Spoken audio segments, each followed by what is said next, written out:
No, I was just going to add one story, if you remember our debrief at the very end, where we met with some of the French delegates who had come to the U.S. over the years.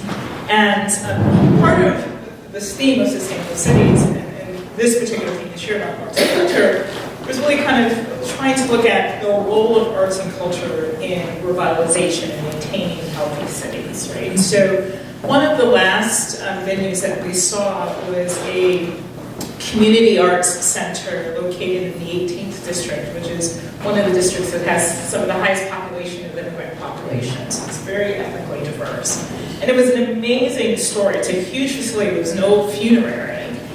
So huge facility, huge buildings, and we walk in and the place is just buzzing with kids of all ethnicities. They're breakdancing, and I mean, it was just amazing, amazing to see when they tell us the story.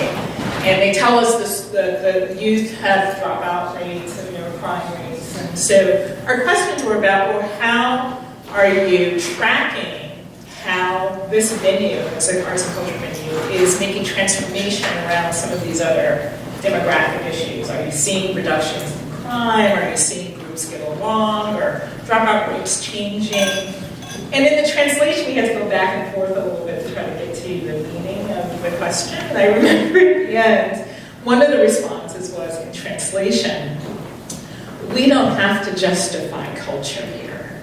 Meaning, we don't have to track these trends of change and impacts on other things to justify why this is necessary to do. So I think if I were talking to Obama, I would tell that story, that we view these things as a justification. Like when you're talking to philanthropy or city leaders, you have to justify why we keep this community arts center open, why we keep this library open. And they just looked at me like, and they were a little annoyed. We have running water. Yeah. We don't have to justify culture. And that, I think, is just one of the quotes that I'll always sort of stick with me that's illustrative